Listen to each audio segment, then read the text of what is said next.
Dermatologia é muito rica, é muito vasta. Nós temos vários temas para abordarmos aqui.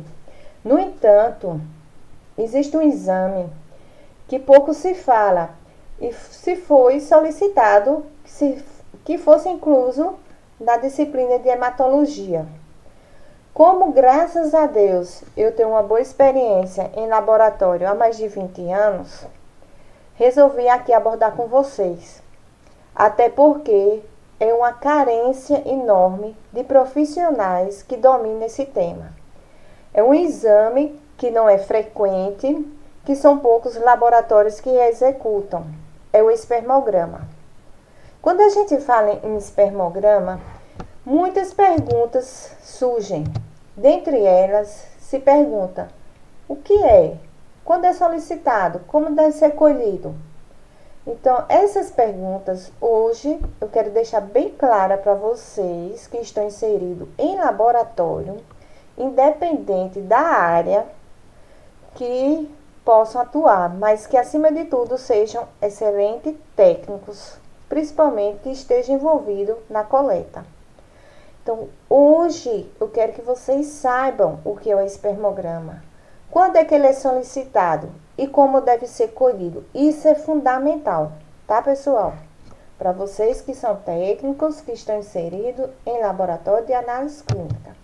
Primeiro, o espermograma é um exame que avalia a qualidade do sêmen.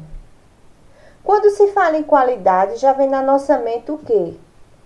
A composição ou o estado normal, o estado ideal. Segundo a Organização Mundial de Saúde, a OMS, os fatores de qualidade são variáveis de acordo com vários itens funcionais. Quando a OMS diz isso, ela está nada mais mencionando que qualquer item que esteja envolvido na produção do sêmen pode alterar a sua qualidade. Ou seja, se o sêmen não tem qualidade, há sugestões que os processos que são envolvidos na sua produção, na sua formação, está com algum problema. O que é que o espermograma faz? Quando é que ele é solicitado? Primeiramente, se pensa logo que só é solicitado para ver a fertilidade masculina, mas nem sempre. A maior parte dos casos, de fato, o são. Quando casais estão querendo engravidar, que não conseguem depois de um ano de tentativa, geralmente procura o médico para investigar se há infertilidade masculina. Mas também ele detecta outros fatores de saúde do homem, como as condições da próstata, o funcionamento do testículo, principalmente após a vasectomia, porque tem o aparelho o reprodutor que está envolvido nessa produção. Então, qualquer um desses itens, qualquer de uma alteração vai alterar consequentemente a produção do sêmen. Não só na fertilidade, né? Mas avalia a saúde do homem como um todo. Como é que ele deve ser colhido? A gente já viu o que é o espermograma, né? Vocês sabem muito bem, que é um exame laboratorial. A gente viu quando ele é solicitado. Quando é que ele é solicitado? Geralmente quando se está investigando infertilidade ou algum problema relacionado à próstata ou testículo, ou seja, na investigação da saúde masculina. E também agora a gente vai ver como é que é realizada a coleta. A coleta, gente, é feita por masturbação e ejaculação. No entanto, deve-se ter abstinência sexual de 2 a 7 dias, tá? Porque isso aí também vai interferir na formação do sêmen. A higiene. Quando a gente fala de higiene, é fundamental não só da parte do aparelho reprodutor masculino, principalmente da região peniana e da glande, como também das mãos. Então, o paciente deve ser instruído com relação à higiene. Vocês, quando forem entregar o recipiente, forem dar as orientações, frise muito bem isso. Outra coisa, o recipiente tem que ser um tubo específico. de boca larga, limpo todo mundo sabe que tem que ser. Tudo em laboratório nós trabalhamos sabendo que deve ser limpo. Antigamente só era realizado com plástico, com vidro, não se utilizava o plástico. Porque o plástico ele é espermaticida, ele é tóxico, ele mata os espermatozoides. Mas diante das normas de biossegurança, foi abolido o uso do vidro. Então, quando vocês forem solicitar recipientes para a coleta de espermograma, procure saber com o fornecedor se aquele lote ele não é tóxico para os espermatozoides. Então, se ele não for, pode ser usado. Mas lembre-se, nem todos os tubos de plástico à base de cloropropileno devem ser usados para a coleta de espermograma, tá? Exceto aqueles que têm um lote com controle de qualidade garantido para tal. Outro item fundamental durante a coleta: não usar lubrificantes, vai alterar a composição. Não usar preservativos, ou seja, nem usa lubrificante nem preservativo, porque o látex do preservativo também é espermaticida. Colher todo o material ejaculado dentro do frasco. Ah, fui colher, caiu umas gotas, perdi umas gotas. Não serve. Infelizmente, vai ter que ser cancelado e vai ser remarcado uma nova coleta. Anotar o horário é fundamental, gente, para a gente olhar o processo de coagulação e liquefação. No entanto, ele pode ser colhido a qualquer hora, de preferência na unidade laboratorial, até para que esse controle da hora da observação seja realizada com a maior segurança. E em casos de sinais febris, deve ser comunicado, pois interfere diretamente no resultado. Lembrando que isso é variável de acordo com a política laboratorial interna do laboratório e de acordo com a solicitação médica. Vamos supor, se o médico está investigando um processo infeccioso intenso e ele quer, não, o cara está com febre, mas eu quero o laudo. Beleza, você faz. Mas, segundo algumas literaturas, eles aconselham que o espermograma só seja realizado depois de 3 meses no estado febril. Lembro, é fundamental haver uma política interna com essa implantação e, acima de tudo, buscar orientação médica. O médico prescreveu: doutor, seu paciente tal teve febre, podemos realizar o espermograma, o senhor está ciente, e assim prosseguir com o exame, tá? Isso vai mostrar que vocês têm a responsabilidade e vocês têm uma conduta adequada. Como é que é realizado? A gente respondeu nossas 3 perguntas iniciais. Nós queríamos saber o que era o espermograma, nós queríamos saber quando é que ele era solicitado e nós queríamos saber como era realizada a coleta. Lembre-se que eu disse a vocês dominando esses 3 itens, vocês já são excelentes técnicos. Vocês já estão aptos, vocês já estão diretamente ligados para agir com segurança na coleta. Então, chegou um paciente, vem buscar orientações. Vocês sabem os cuidados de coleta. Eita, ele não tem abstinência, deve ser feito? Nós vimos que não, tem que se observar um tempo de abstinência. Nós temos que dar aquelas orientações, o recipiente tem que ser adequado. Então, vocês já estão aptos. Agora, nós iremos falar um pouquinho do exame propriamente dito. Por quê? Porque muitos laboratórios só realizam parte do espermograma, não realiza ele por completo.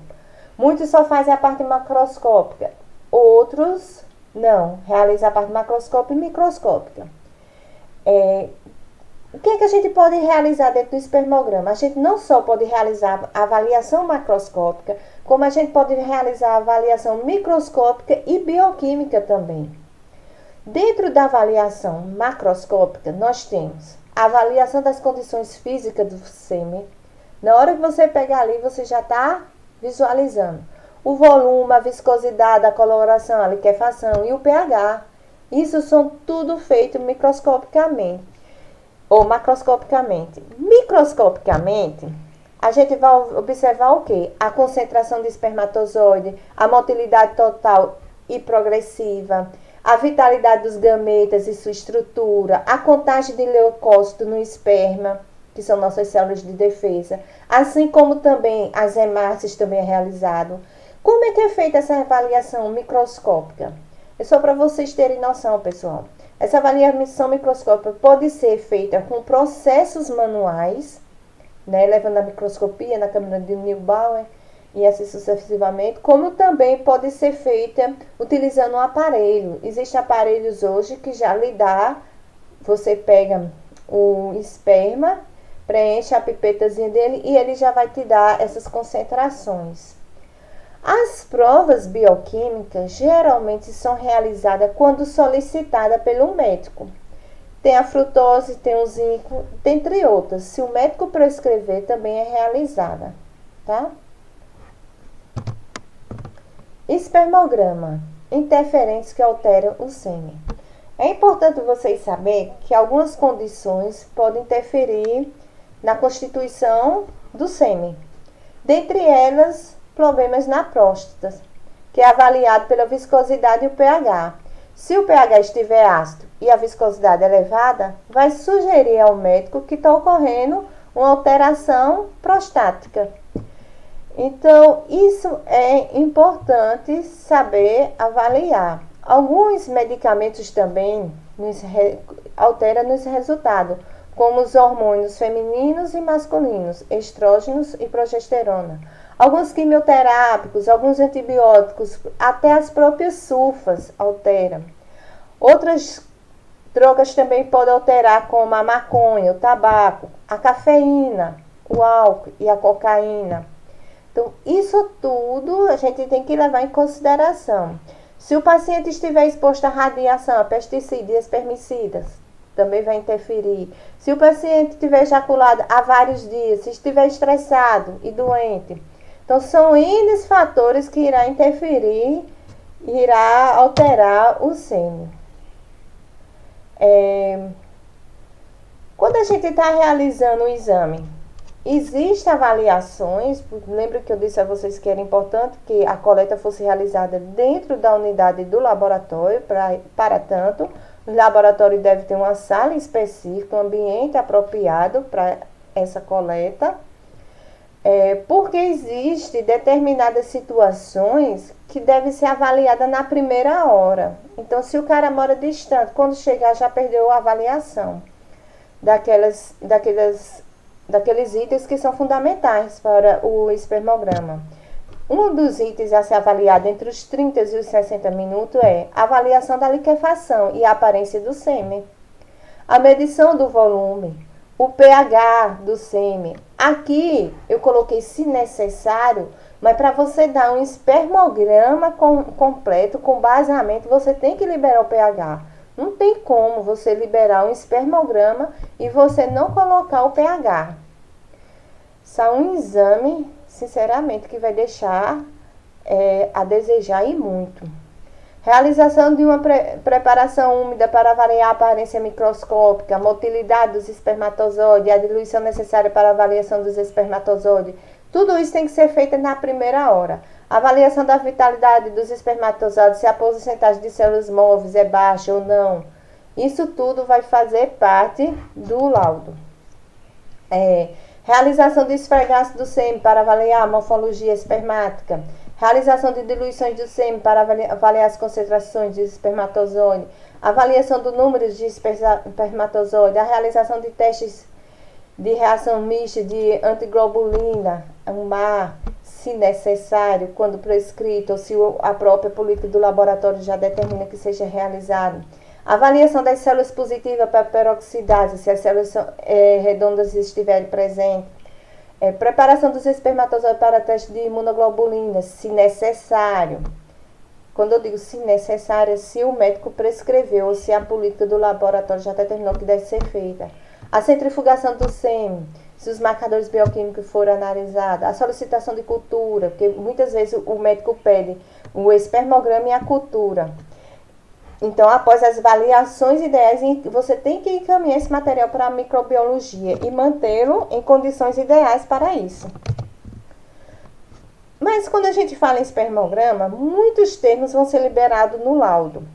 Não se preocupe com esses termos, é apenas para vocês terem noção. E quando pegar um laudo de espermograma, se por acaso tiver esses termos, vocês não ficaram, o que é isso? O que serve isso? Azoospermia. O que é azoospermia? É a ausência de espermatozoide no sêmen, que pode ser causa de infertilidade. Ou seja, o cara fez o espermograma e não tinha nenhum espermatozoide. Então, isso está gerando o quê? O processo de infertilidade, se for o caso. Geralmente é decorrente de infecções bacterianas, doenças sexualmente transmissíveis ou obstruções nos canais seminais.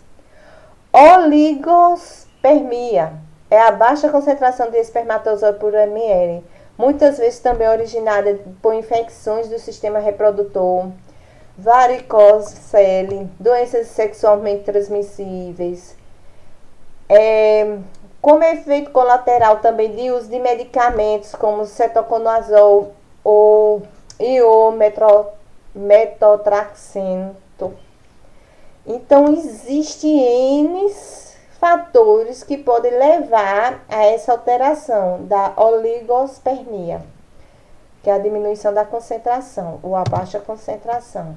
A ternosospermia ocorre quando os valores da motilidade progressiva ou não progressiva e vitalidade são menores que o padrão, menos de 58%. Além disso, ela pode ser causada por estresse, alcoolismo ou doenças autoimunes como HIV, entre outros. Teratosospermia são espermatozoides de malformações com alterações morfológicas, sem aquela morfologia característica da cabeça, o corpo e a cauda ali, ele não tem. Então, ali a gente diz, quando tem aquela alteração, aquela malformação, teratosospermia. As principais causas são varicocele, uso de drogas ou anti-inflamatórios no sistema reprodutor. Então, tudo isso vai gerar essa anormalidade. Hipospermia é o caso em que o volume do sêmen ejaculado é abaixo de 1,5 ml. Essa situação pode ser relacionada com problemas de próstatas e alterações nas vesículas seminais. Nós sabemos que o volume mínimo que a referência geralmente recomenda é de 3 ml. Necrospermia, porcentagem de espermatozoides vivos abaixo de 58%. São casos bem raros, que têm como possíveis causas problemas hormonais, câncer prévio nos testículos, infecções no testículo, uso de drogas e álcool, longos períodos sem ejaculação, idade avançada, entre outros. Gente, esses temas é só para vocês, quando pegarem um espermograma, ver um laudo, não se assustarem, saber que eles de fato correspondem a uma morfologia ou a um estado o qual o sêmen ou espermatozoide se encontra. Outro termo que é bem fácil de vocês encontrarem, leucocitospermia, a alta concentração de leucócitos na amostra seminal. Isso ocorre muito nos processos infecciosos, principalmente aqueles causados por doenças sexualmente transmissíveis. Crispitosospermia. Após centrifugação do volume ejaculado, são encontrados raros espermatozoides. Aqui, pessoal, eu botei para vocês o recipiente, esse da tampa amarela, que é ideal para coleta, ele não é tóxico, ele não é não é espermicida, né? Não é tóxico para o espermograma. Ele vem até com a graduaçãozinha, porque aqui não tá dando pra gente ver. Desculpa. Não tá dando pra gente ver. mas ele vem com a graduaçãozinha aqui do lado, já dá para você ver o volume. Mas, no entanto, para nós realizarmos as demais etapas, nós temos que fazer uma transferência. Então, para a coleta se utiliza esse e para processamento esse outro, ok? Então, espero que vocês tenham ficado satisfeitos, que tenham dominado esse assunto, principalmente o que é o espermograma, quando é que ele é solicitado e como é que ele é colhido. Isso é fundamental que vocês técnicos dominem esse conteúdo. Então, vocês dominando isso, vocês serão felizes. Muito obrigado, fique com Deus. Qualquer dúvida, estou disponível. Um abraço a todos.